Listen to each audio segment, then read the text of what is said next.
And we are live. And it honestly feels weird to say that. Welcome to the MLB Strategy Show. Today is Thursday, September 11th. Weird to say. I'm Josh Engelman, and I'm back from vacation. I have not done a live show since Tuesday of last week. And now we're back. We've got some baseball to talk to you. You guys can have the NFL discussion. It's not what you're getting out of me. We're talking baseball, and we're talking baseball for the next hour. Breaking down today's 6-game main. We could take a peek at the early a little bit later as well if we have time, and I assume we will have time. We'll run some sims. We'll build some lineups. We'll work our way through the top stacks and top pitchers. But please, guys, like, subscribe, notification bell. That's the stuff I love the most. I expect we're going to have a pretty thin group here today. Now that football is here, especially with a Thursday night football game going today, people aren't going to care as much about baseball. It makes me sad, but I'm going to be here caring about baseball. I've got a bunch of stuff prepped up. Had to try to catch up a little bit. I legitimately paid attention to nothing in the sports world for the past 8 days. I thought Josh would come back doing the show in Spanish in a rum-induced haze. Welcome back. Oddly enough, the amount of Spanish that was being talked in front of me in Puerto Rico was relatively minimal. But it's good to be back. It's good to be back. You guys probably aren't going to be able to tell because I've got this little picture on the screen, but I've got like a bump on the bridge of my nose right now, and it's not going away, and I don't know what it is. But I think I'm going to have to go and get it like taken out of my face, which is funny. I'm hoping, and I've had this conversation. I got a pretty big beak. You guys are well aware of this, seeing my face on these airwaves for the past 8 years. I'm hoping that if they have to take whatever the hell this thing is out of my nose, that like while they do it, maybe they'll just shave off a bit of the beak, bring me back into normal face structure. I don't know. That's where I'm at right now. Feels weird to talk about sports. You really do get in a rhythm of doing these shows, and boy, oh boy, do I not have this rhythm. But the big thing is we just got to work this rhythm up until late October so we can get to the NBA. Oh, nose is itchy too. All right, let's talk some baseball. We don't have a ton of you in here today. In fact, a crisp 22 of you, I assume, are still, a lot of you are still finishing up watching today's NFL strategy show for Thursday night football. Lofty and Spags are either just finishing up or just finished up. So if you're interested in a breakdown for tonight's NFL game, once you're done watching the MLB strategy show, feel free to pull that one back up. That'll be on our YouTube channel. All righty. Let's do this. 30-0, Trip, Steven, Greg Turnipseed. What's going on, everybody?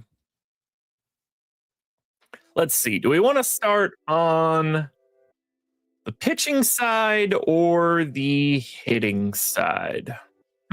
What's more interesting? Pitching's got the three very clear standout options when it comes to ownership in Luzardo, Miller, and Schlittler.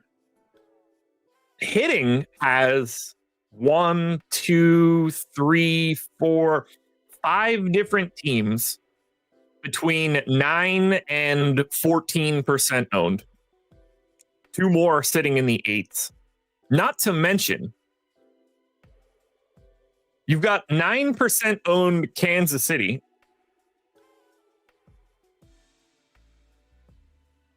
More than average owned on a day where they're 10th out of 12 in top stack. So I guess we should start with the stacks, because I think that's the most interesting place to be, because you've got this Detroit team, like middle of the pack, top stack, middle of the pack, top value, unowned. And then you've kind of got like this next little tier of the Angels and the Rockies, both at 5%. And then it's just everybody else is just kind of soaking it up. Those four are basically the same. These four are basically the same. And then you get the Padres breaking free, unsurprisingly, in a matchup against Colorado, whether they're in Colorado or not. Just simply facing the Rockies is helpful. So I think the best place to start is stacks. Because pitching, I don't think is going to have the same sort of conversation. I guess it would be in our best interest to start with San Diego. We're talking about the team that has the highest top stack odds. We're talking about a team that has the essentially tied for second in top value, Cleveland at 10.8, San Diego 10.7. At the very least, top stack, essentially the top value, number one in stack score by a mile. But it's not like their ownership is pulling away by any means. So let's take a look at the breakdown of this matchup. So obviously we've got San Diego, McCade Brown on the hill for the Rocks. Talking about somebody that's thrown 200 pitches in the majors right now. However you want to say that's been going for him, won't be that tough. Let's pull up his profile on FanGraphs as well. 25 years old, number 6 prospect in the Rockies organization. Solid fastball, average-ish slider and curve, not a ton of command. In the minors this year, mowed down everybody. And he has mowed down everybody the entire time he's been in the minors. We're talking 34% K rate over 76 innings in AA and high A this year. He hasn't really faced a ton of competition. What we're really talking about is this AA stretch, 43 innings worth. Had no problem getting the Ks. XFIP, pitching stat type stuff looks good for 2025. He's also a 25-year-old dude thrown in AA, so mileage may vary a little bit. Einsteinium, I look a little bit more bronze. I got a lot of color. Honestly, it's the 2 weeks ago trip to Miami that started this one off. I got very tan in Miami, and then 4 or 5 days in Puerto Rico certainly helped it out. But I was able to fight off most of the sunburn. Probably had something to do with me not snorkeling as much as everybody else did. I also got sick on the snorkel trip. So I lasted about an hour out of 6 hours on the boat. And then my entire next 5 hours was a pretty negative experience. So that sucked. That's the official retiring of me on boats. Only time you can put me on a boat now is if it doesn't move. Anyway, back to McCade Brown. I mean, yes. Has he struck people out in the minors? Have to say that the answer is yes, he has. Do I think that that's going to be super predictable for today? I don't. I got to be honest. I want to check out his props for today, because I think that'll be illuminating for what we actually think about him. Yeah, Einsteinium, it's nice to be a little bit more bronze, considering I don't think the sunlight has touched my body otherwise in 9 months. All right, let's go to the live odds page on oddshopper.com. And how many strikeouts should we predict here? I'd like to know if we're expecting him to mow people down. 3.5 at the bottom of the screen. I can't scroll any further. It's over under 3.5. Pretty heavy juice to the under. So, at the very least, we're kind of expecting 3-ish Ks. Not great. 13.5 outs is the outs prop for McCade Brown. So well less than a 5-inning start. And I'm going to guess the total earned runs is 2.5. It's just, I'm probably pretty close to neutral too. 2.5, very slight juice to the under. So clearly the betting market isn't respecting him at all. And honestly, I don't know why it would. I don't know why it would. Tatis, Machado, O'Hearn, Laureano, Merrill. I mean, that's a lot of power. That's a whole hell of a lot of power. Let's take a peek at the park factors quickly for this season in San Diego. I can bump that size up a little bit. Perfect. So 90 park factor for homers this year. It was disproportionately high last year. Back into like the standard issue pitcher's park that we're used to. I don't see, like, there's nothing in the data right now that makes me think anything negative about San Diego. Yes, they're owned, but nothing too crazy. 5.3 run implied total is oddly light for the number one stack of a day, but it's also mid-September. Obviously it's not hot in San Diego. It's the same temperature it is basically every other day, I assume. Obviously there are days where it's not, but I'm just going to assume that for right now. There's clearly enough value to easily roster them. I don't have a negative thing to say about the Padres. They are very clearly the number one stack. I mean, when you can get 2.5 points of stack score away from the next closest team, there's a reason they're number one. And I have no problem getting them. I don't see any reason why I would want to be trying to fade them in any way. At the very least, I really expect the Tatis, Machado, O'Hearn, Laureano, Merrill group. I think you're rotating through those guys in 3-man stacks a lot. Oh, Einsteinium, it was great. It was great. The food was exceptional. I've never eaten rice and beans in a more delicious manner in my life. Just absolutely delicious. And it was like a side of the road shack bar. It was nuts. Food was fantastic. I'll say this. If anybody's ever going to Puerto Rico, try to fly into Rincon if that's where you're going, because the drive from San Juan to Rincon is long and unfun. Let's talk about teams that aren't the number one stack, because I think that's where we gain the most. Now, before we do that, I want chat to tell me where they're looking. I know there's not a ton of you in here. You guys are going to be the core group that does this. Jake, we were in Rincon the whole time. What do you guys see as the best non-Padres stack? We got a lot of options. Yankees are the second highest top stack team, but they also have the lowest amount of value. Philly is up there, just shy of 10% top stack. And then it's kind of everybody else is the same. The difference in stack score between Washington and we can be quick and say the Angels. That's 5 teams right here with essentially the same stack score.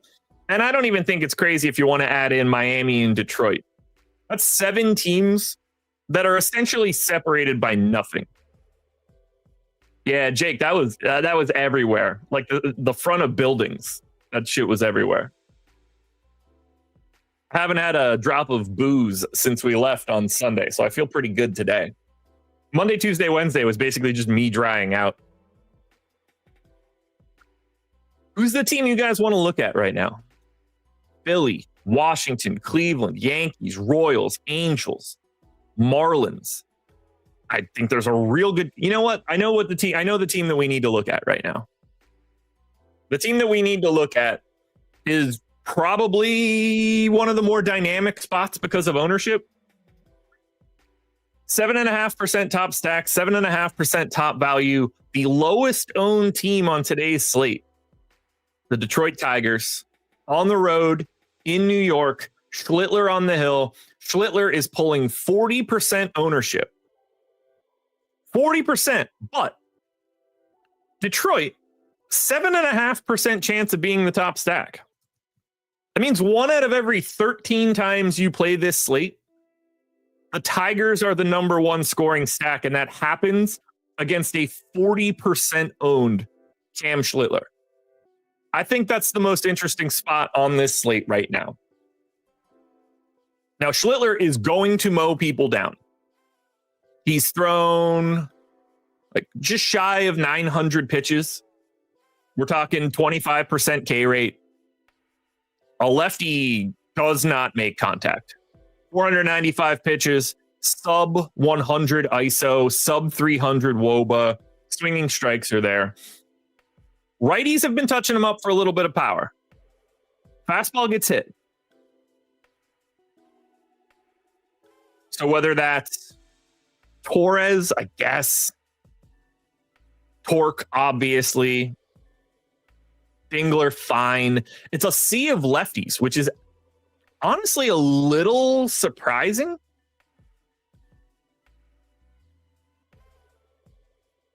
Let's take a look at the props, because I think this will tell a pretty good story. So we're talking right around 2 earned runs for Schlittler.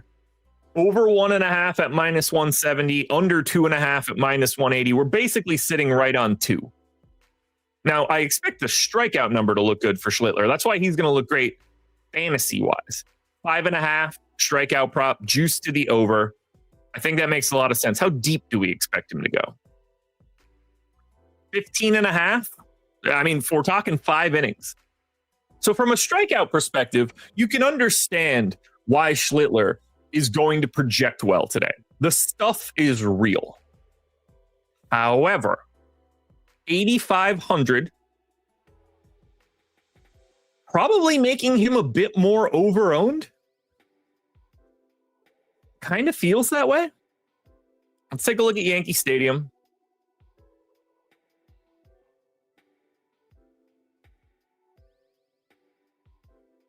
Boom. Because we know it's a home run park. Righties, 106. Lefties, 116. That's a little bit of a benefit for the righties. The way that I see it right now, the way that in my mind, the way that I want to play this, and we're going to run a sim right after this so we could actually talk about what we're getting.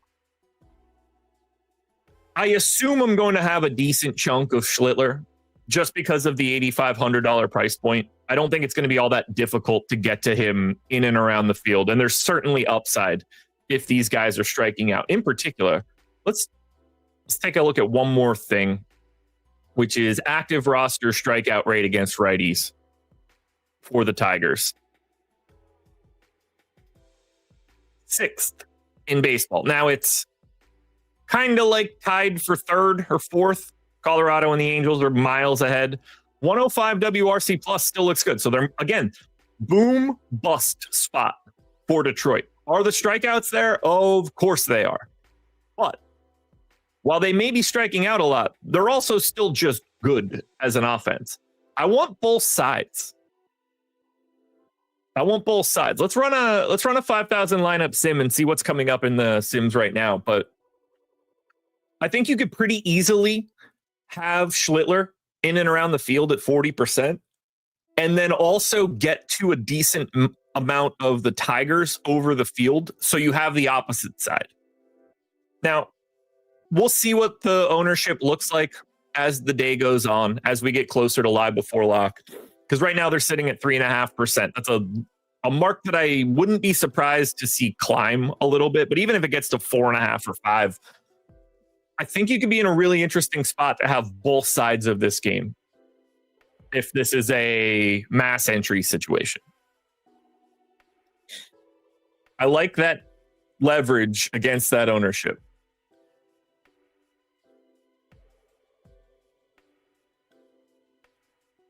So let's find out what this looks like. I hope we're just naturally. I assume that we are naturally getting to the Tigers, mostly because they are the number one leverage stack of any team on today's slate, 2 percentage points ahead of the Angels. Everybody else is either 0 or neutral. So my expectation here when I run this simulation is that the Tigers are going to show up. I just don't know what we're going to do with Schlittler.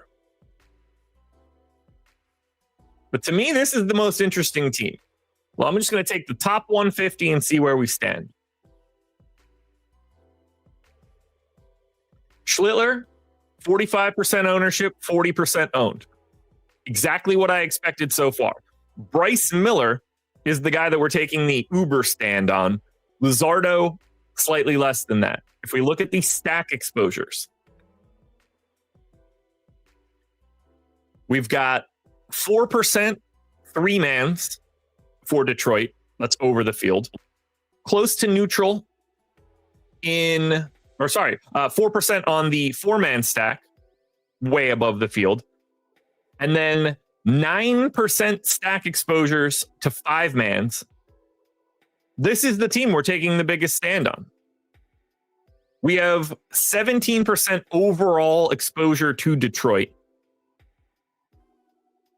Our third most exposed team. And they are, for all intents and purposes, not owned. I mean, we could see it here. If I just simply filter to Detroit, the highest owned guy on Detroit in our player pool right now, Sawyer Gipson-Long, just under 5%. Not the guy that we really got to, but this isn't a massive stand. The most we have of anybody, 13% of Kerry Carpenter, 12% of Riley Green. Like, if this is a way to get leverage, I'm more than happy that those two guys and then Torque are my three double-digit owned Tigers. Do you guys like this? Are you guys with me here? How do you guys feel about the Tigers?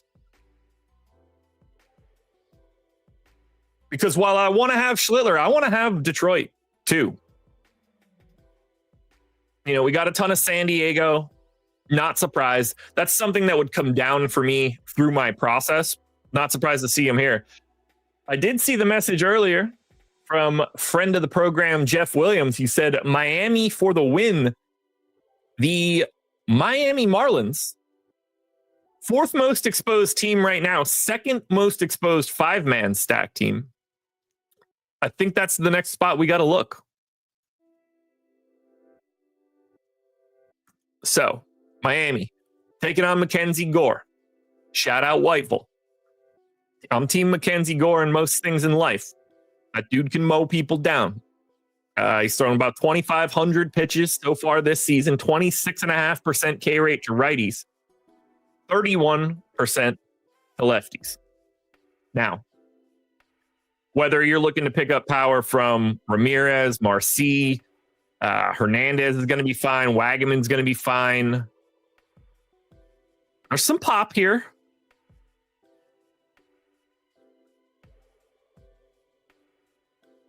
Let's pull up some park factors.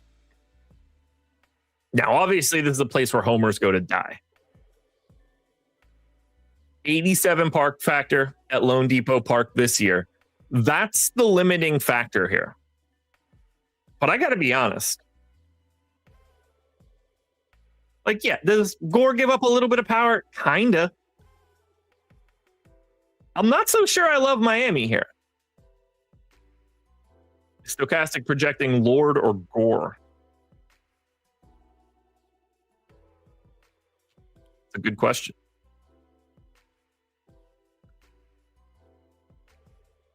We are projecting Gore, and I'm going to assume he's up on MLB.com.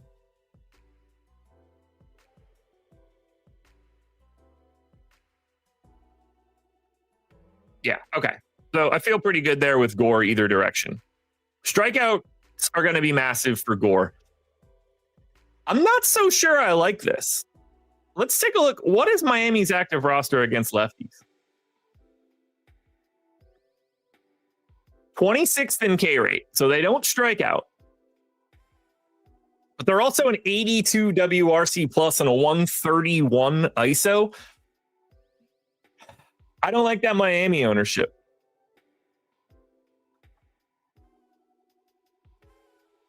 I don't like the Miami ownership. This isn't for me. What's the upside here? That they just get to him? That feels unlikely.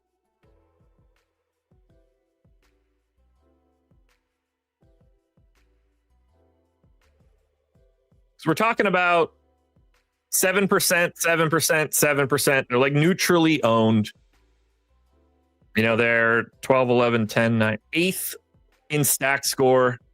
The fact that Miami is coming up the way they are, this is a spot where I naturally see me wanting to knock them back. So what I'm going to do is negative 10% ROI boost Miami. Because I want to bring down that overall exposure. This is not a team I want. I'm anti-Miami. I don't see the appeal. So now, under the field, neutral in stacks. They went from the third most owned team to 8th. Yeah, I feel a lot better about that now. We've got San Diego at the top. Seattle is second. Detroit is third. I'd be remiss if I didn't take a look at Seattle right now because they're on paper, they're looking like our second team. Soriano on the bump, gives up no power whatsoever. Doesn't strike anybody out though, but this is another spot that I don't like to stack. Why would we want to go to Seattle here? I don't like the pitching matchup. I don't like the park for rostering Seattle hitters. Wait, I scrolled down too far. I was like, where did all the stuff go? Now, obviously, it's been a bit better, but we're talking about a park that 85 park factor and runs. The only thing this park does is play up strikeouts.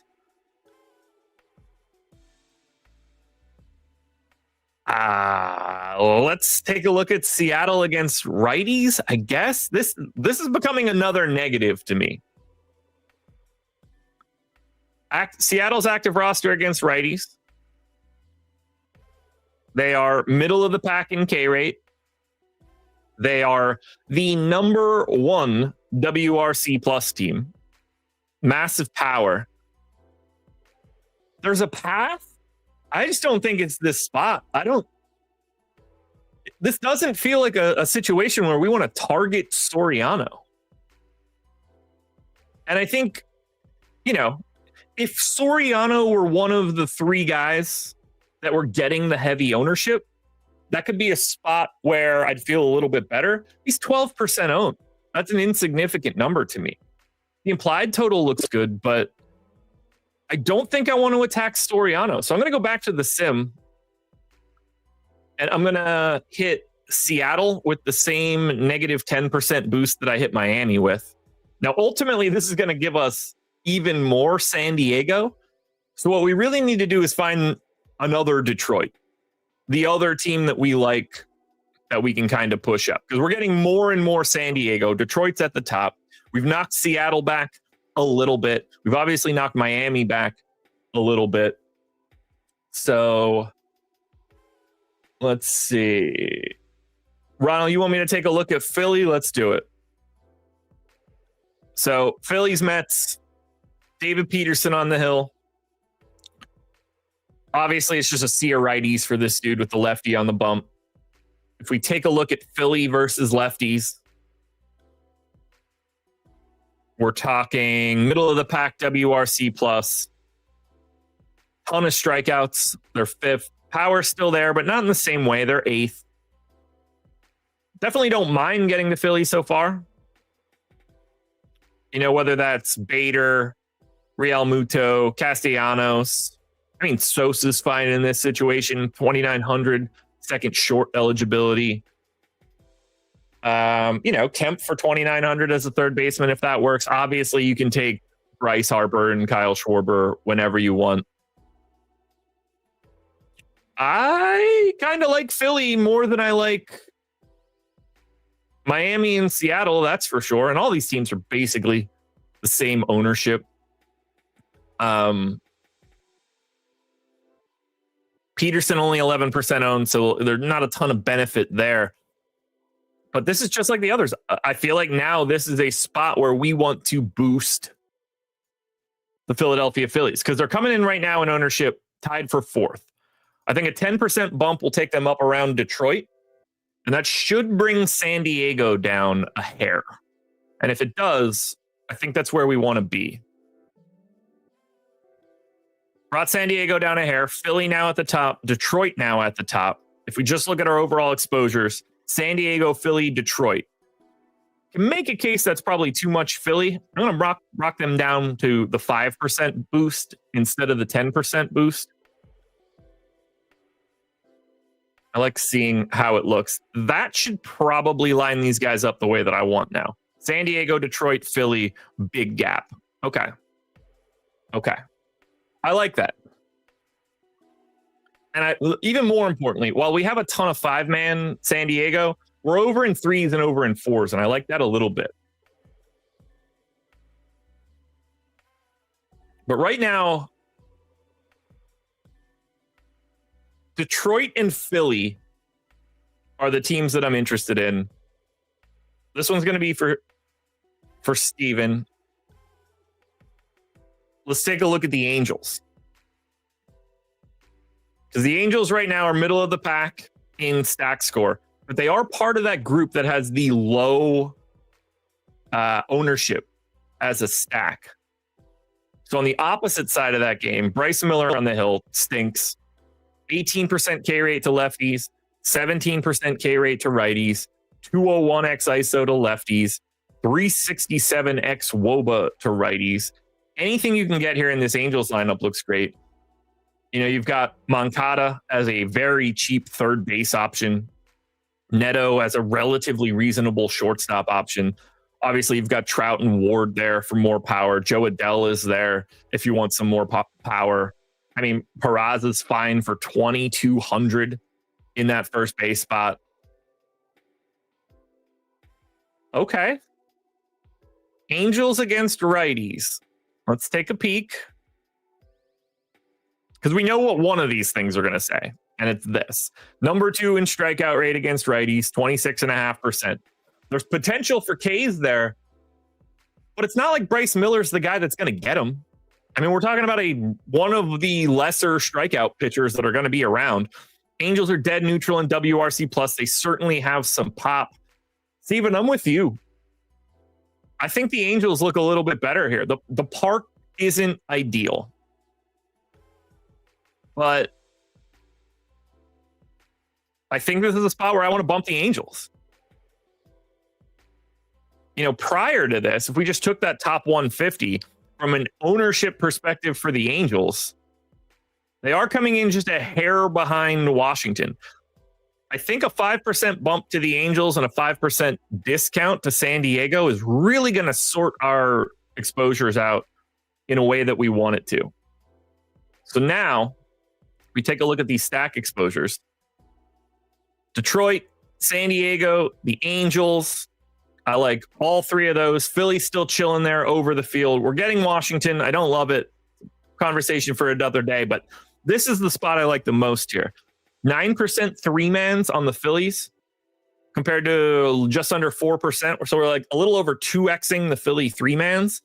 My guess is that's a lot of your Harpers and your Schwarbers getting filled into cheaper stacks. That's exactly how I want lineups to be built. So if we just look at Philly, this will be the last thing we look at from a stack perspective. A lot of Luzardo, but it's not. It's essentially no Schwarber. Neutral to Harper. Harrison Bader, the big stand here so far. $3,600 outfielder. That's the guy we get the most, but pretty well over on Real Muto, which I'll always like. A little bit over on Sosa, which I'm happy with given his positions. I kind of like where we're at for stacks. I think if we're talking about stacks today, obviously San Diego's going nowhere. Philly good. Angels good. Detroit good. I think there's a path to lighter ownership today. Yeah, Jake, I'll definitely run the 3-gamer before we get out of here. Guys, hit that like button if you haven't done it yet. We're at the midway point. Don't forget, I always want you guys to sign up at Stokastic. Whether you're looking for baseball, we're not going anywhere. We still got a couple weeks left in the season. NFL is here, and we've got a never-ending supply of NFL content, shows, data, whatever you're looking for. If you want to sign up at Stokastic, links in the description right now. Come on in. All access will get you everything. We've got NFL throughout the week, baseball all the time. MMA is here. It's not going anywhere. We get that every single weekend. Golf is in and out right now. NASCAR. I don't know when that season is. Is that now? If it is, we've got NASCAR as well. College football as well. College football on Saturday is a fun DFS product if you're not playing it. So come join in. Come see us. Hang out. Time to talk pitching. And we got to start at the top. Luzardo, Miller, Schlittler. 30% owned to a $9,500 Luzardo. 46% ownership going to a $6,600 Bryce Miller. And then another 40% coming into Schlittler. Everybody else is like 10. The guy that we have to have the conversation about is Bryce Miller. And I think we need to start by looking at his props. So Bryce Miller today, strikeout prop, 5.5, which I got to be honest, feels high. It feels high. It feels too high. Oh, one more thing before I go any further. I know that we still have to reevaluate everything that happened with the home run wheel prior to my vacation. We are going to handle that, I promise. I'm not doing anything with it today or tomorrow. Coming back today, lots on the plate. Organization's crazy. Starting on a Friday just feels weird. So Monday, we're going to handle giveaways for last week or 2 weeks ago or whatever time span we want to say. Monday, we're going to do some giveaways. And then we're also going to run it back and start up another 2-week stretch where you guys will be picking against me on a day-to-day basis. So keep your eyes peeled for that. But I don't want you guys to think I forgot. It's just a weird thing to do on a Thursday. That's more strikeouts than I was expecting for Bryce Miller.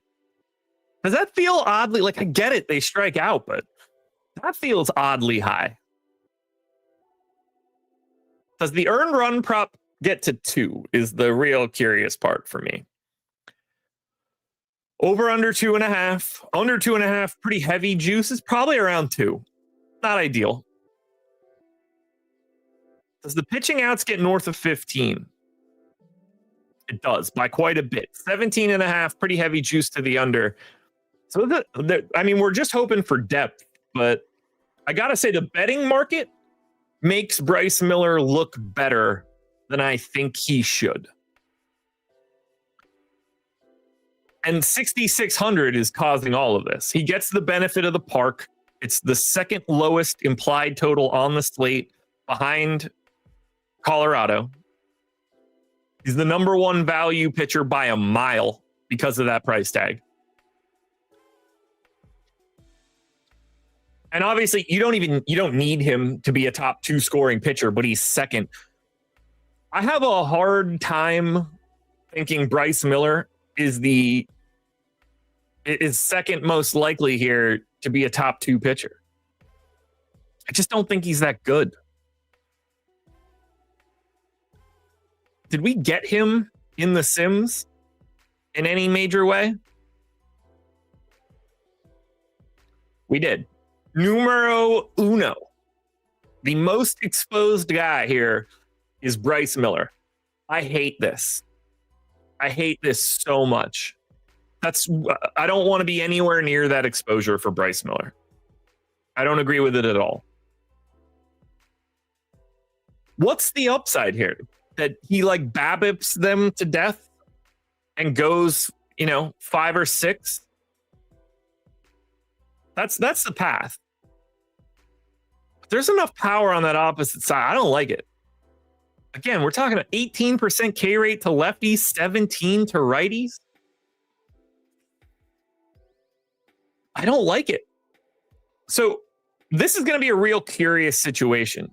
What I want to see is what happens when I knock him back to our hitting exposures. Because right now, that $6,600 salary is in like 80% of our lineups. That's saving us a lot. What happens if I knock him back?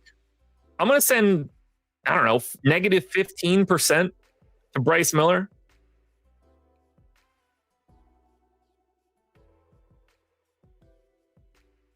So now, with the negative 15% boost, we cut it down to 52, which at least is a little bit more neutral. Gets us a little bit more Luzardo.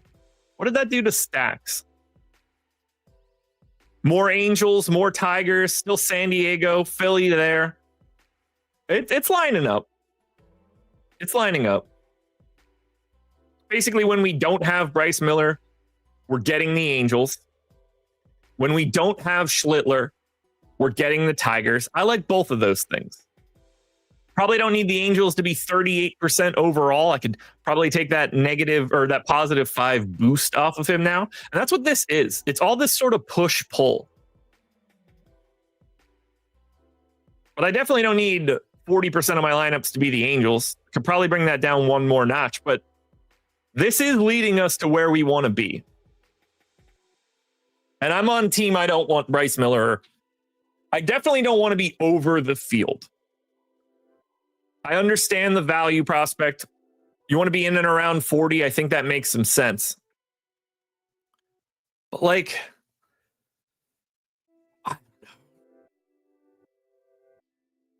should he?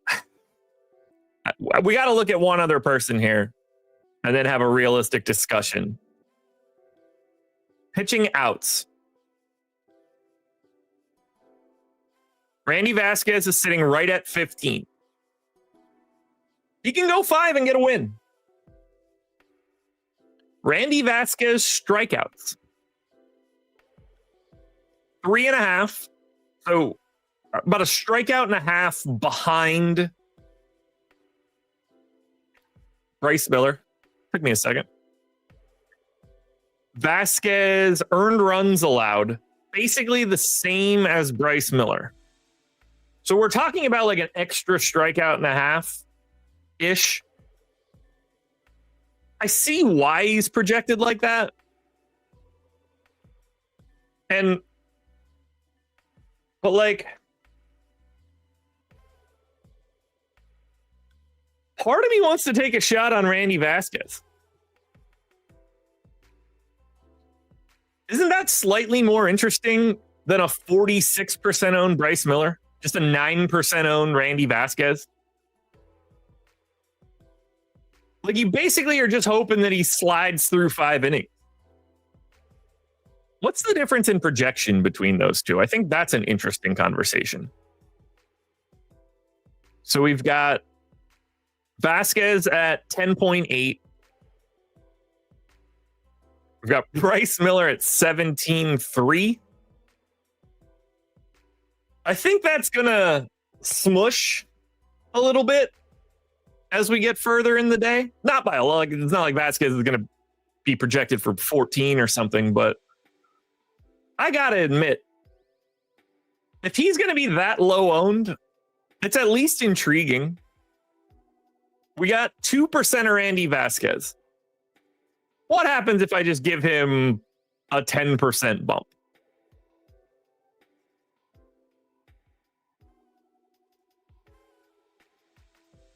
Like, imagine if you just wanted 30% of Bryce Miller and 15 of Vasquez. Like, I don't think that's crazy. It's not that he's good. It's not that I like him, but when you face Colorado, it feels at least a little bit better. So I gave him a 15% bump. I still got nothing. Did I not actually save it? I did. It just didn't matter. All right, I'm going to go up to 25 on Vasquez. I don't want to go too much further. Otherwise, I feel like I'm doing something I'm not supposed to. Does 25% get us more Vasquez? It does. That gets me up to 12%. Okay.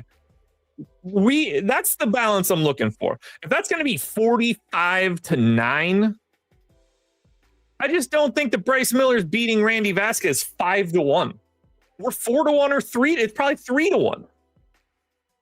I like the idea of taking some of that ownership from Bryce Miller and giving it to Randy Vasquez. To me, those guys are perfect pivots.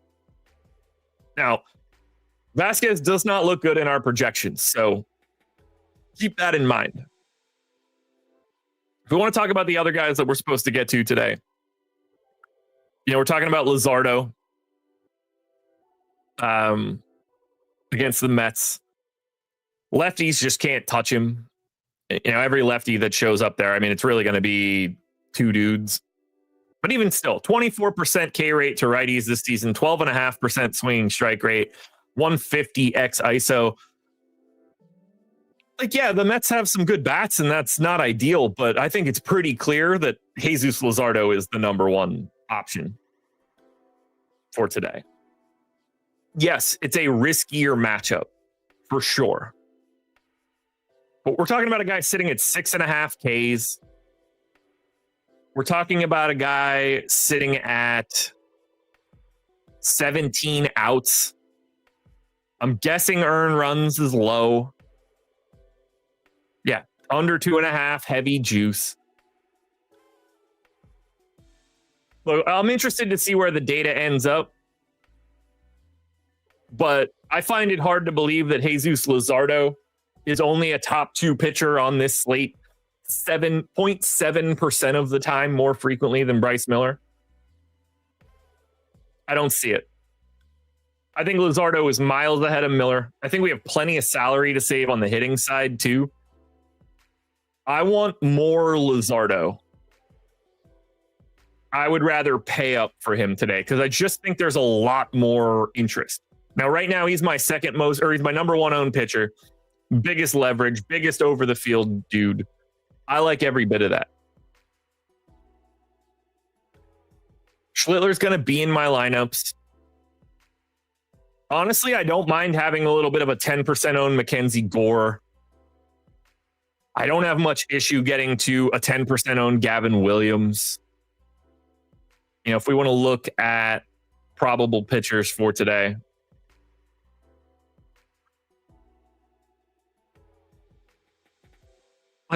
Gavin Williams on the year is at 23%.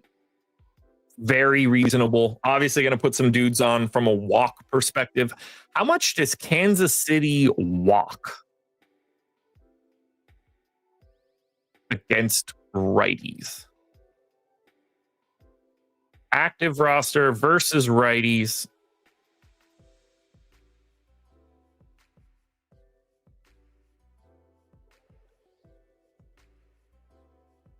Oop, got it. What is this stupid filter? All right, team batting stats. Let's try this again. There we go. Versus righties, active roster, walk rate. Kansas City, 26th. They don't strike out a ton, but they also don't ever walk. And that's kind of the interesting part of Gavin Williams, because his biggest issue is free passes. 12% walk rate on the year. He's walking 4.5 batters per 9. This strikes me as a spot where the positive luck you're looking for on Gavin Williams is the ball just being hit to fielders. But he's 11% owned. He's expensive at 9,300. But he strikes me as a bit of a pay up to be contrarian style guy. Were we getting him at all? 7%? Yeah, that's another spot where I think we could pretty naturally bump up Gavin Williams. I think he looks like a really nice pay up to be contrarian guy. This is going to be the last look here. Gave him that bump. Up to neutral now. That's fine. I think this is going to take a lot of manual manipulation for me today. All right. For all of you that love early slates, let's go ahead and run a contest for the early and see what's getting spit out. So let's see what we have here, guy. One last reminder, hit the like button. It's good to be back. Help a brother out here. To the 73 of you that are here this morning, thank you for being here. Let's find out what the early looks like on DraftKings. Maybe we'll have time to build one lineup. Then we'll dip on out of here. You guys will get MLB Live before lock later today. All right, here we go. Contest being run. I'll take a sip of water while this happens.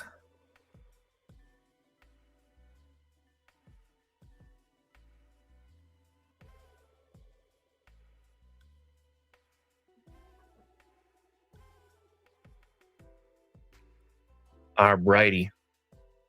We get hop. We'll wait it out. We'll check out what the top 150 is looking at. Check out top stacks, top pitchers, see if anything stands out.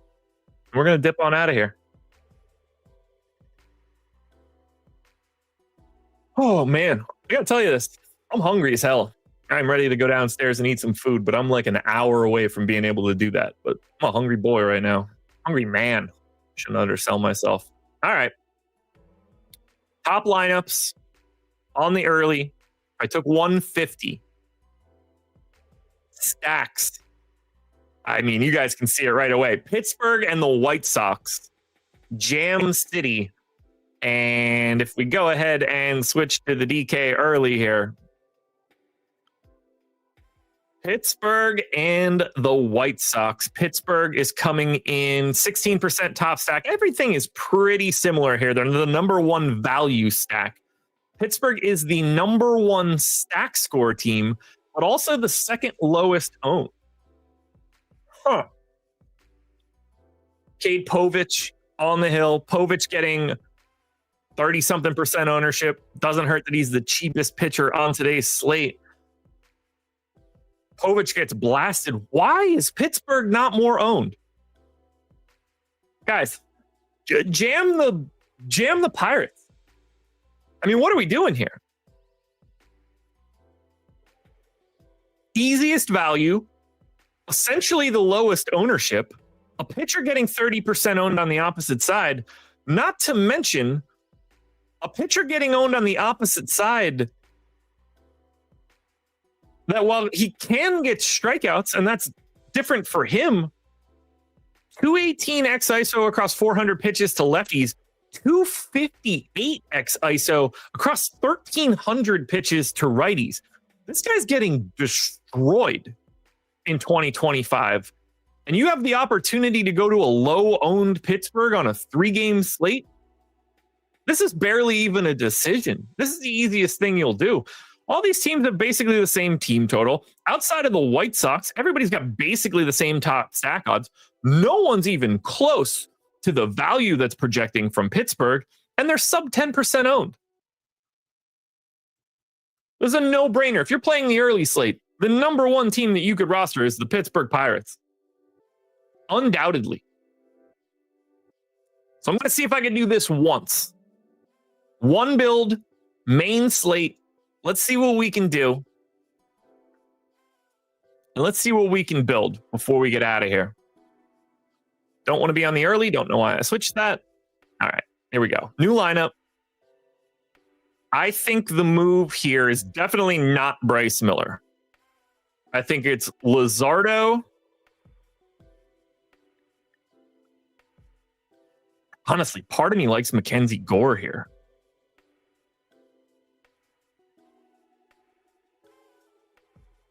I don't want to go Luzardo Schlittler, but and I don't think that I'm going to see what happens if I go Vasquez. If I do that, I'm going to go to Detroit, and I should be able to get whatever I want here from Detroit. So that's going to be Riley Green, Fork, Kerry Carpenter, Gleyber Torres, and I'm going to put Dingler in there. Leaves us 4K for third short outfielder. We should be able to spend up in a crazy way here. Top 3 guys we can get: Machado, Sosa, Bader. So it's 5-2-1. One off Machado. We spent all but $300 of our salary. Let's see what this looks like.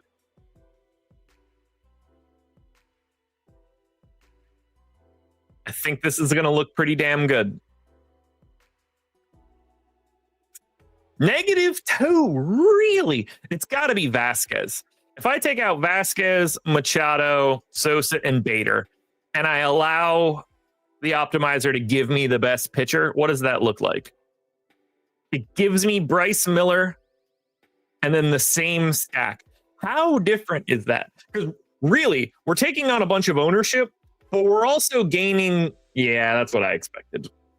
We gain so many fantasy points there. And that Tiger stack doesn't need to be different with Miller. So that gets us up to the 38%, 0.3% chance to win, 24.5% cash rate. Pretty damn good. It's pretty damn good. Guys, that is going to do it for today's MLB strategy show. Don't forget to hit the like button on your way out the door. We're back tomorrow, 11 a.m. Eastern time, full slate for a Friday, I assume. Can't imagine there's anything weird tomorrow, so I'd like you guys to join me. Make sure you're watching MLB Live before lock later tonight. And don't forget, today is Thursday. Thursday night football is here. We will have a live show tonight before kickoff. The Green Bay Packers, my Skins. Let's do it, everybody. I'll see you guys tomorrow morning. Good luck tonight.